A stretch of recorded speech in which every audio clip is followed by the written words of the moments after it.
Il y a des lettres qu'on n'attend pas. Celles-ci, on les ouvre avec méfiance, on les lit avec le cœur qui s'accélère, et parfois, elles changent une vie. Clara avait 33 ans. Elle habitait Orléans, dans un petit appartement proche de la cathédrale. Elle était professeure d'histoire, et elle aimait les histoires du passé, parce qu'elles étaient prévisibles. Les vivants, eux, ne le sont jamais. Un matin de novembre, une enveloppe blanche atterrit dans sa boîte aux lettres.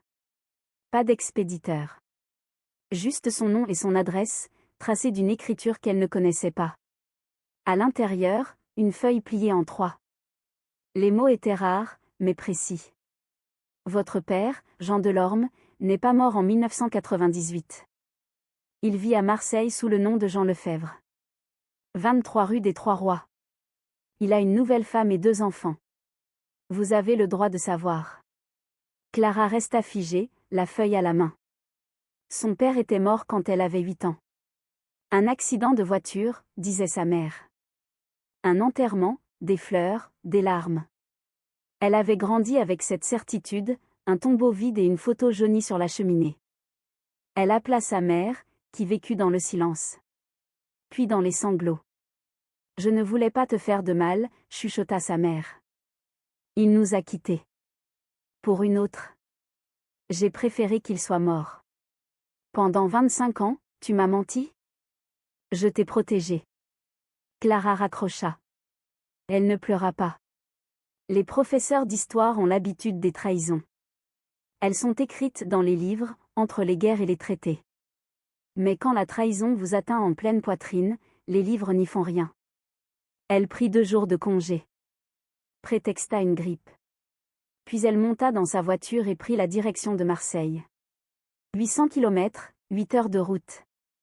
8 heures pour se rappeler chaque instant de son enfance, chaque absence, chaque mensonge.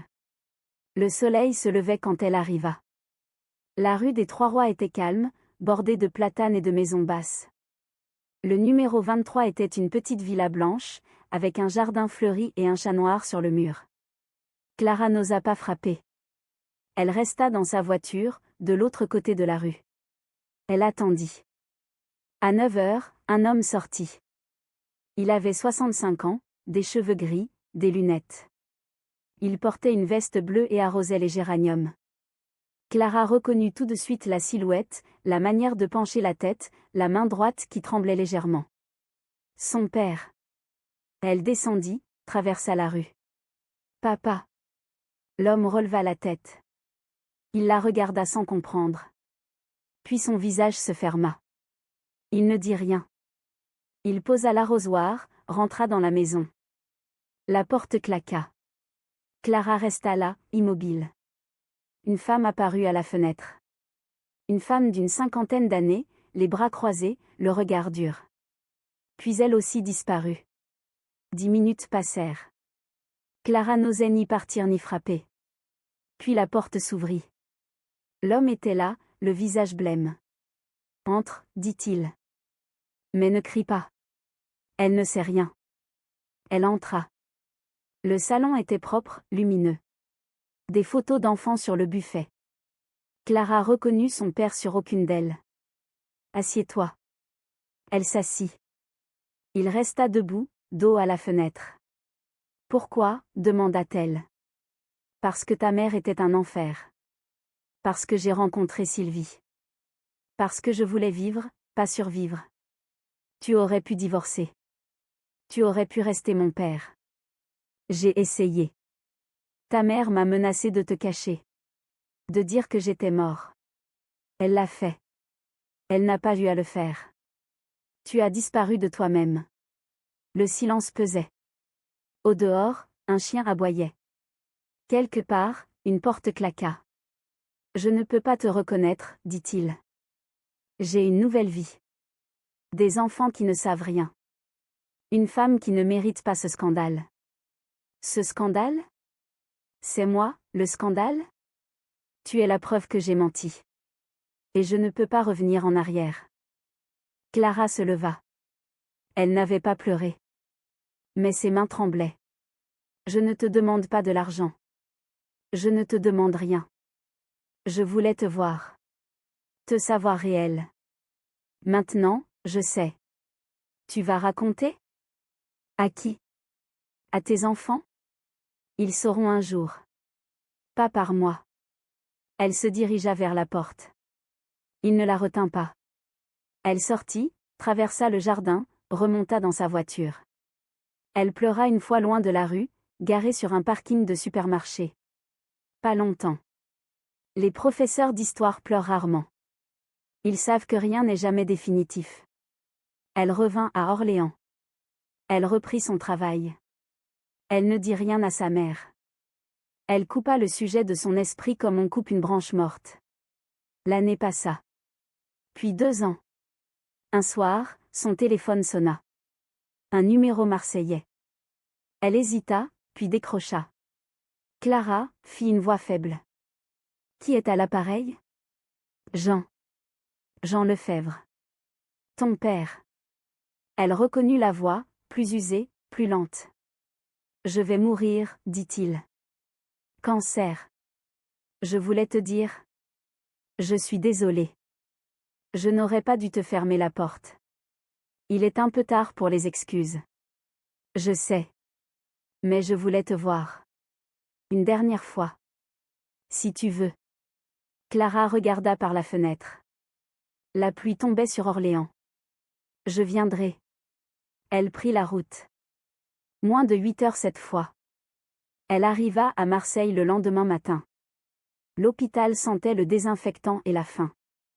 Jean était dans une chambre individuelle, maigre, les yeux cernés. Il tenait une photo sur sa table de nuit. Clara reconnut sa propre photo de classe, à 8 ans. Il l'avait gardée. Tu m'as laissé, dit-elle en s'asseyant. Je t'ai laissé. Par lâcheté. Par peur. Par égoïsme aussi. Pourquoi maintenant? Parce que la mort rend honnête. Ou con. Selon le point de vue. Elle rit malgré elle. Il rit aussi, faiblement. Ils parlèrent de sa vie à elle. De ses élèves, de ses livres, de la pluie à Orléans. Il dit que Marseille lui manquait, même s'il ne la quittait jamais. Il dit que ses autres enfants ne savaient rien, et qu'il préférait que ça reste ainsi. Mais toi, dit-il, tu es ma première. Je n'aurais pas dû oublier ça.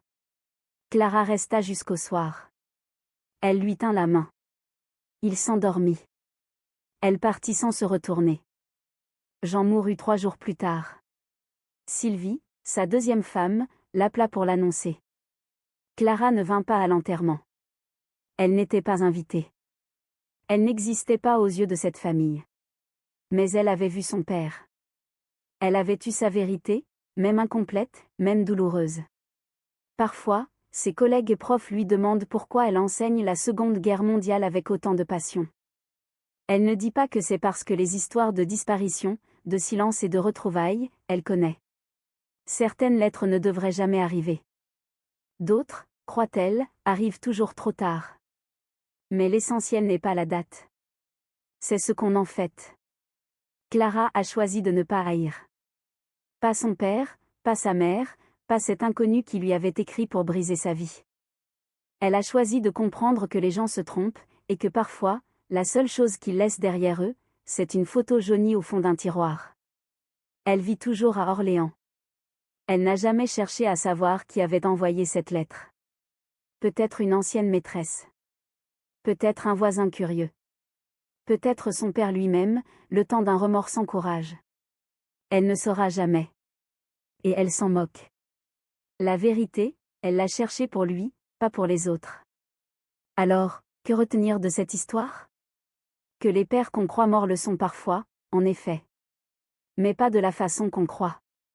Et que trouver un fantôme, c'est parfois plus douloureux que de ne jamais le chercher. Mais au moins, on cesse d'attendre. Clara a cessé d'attendre. Et cela, pour elle, fut une victoire.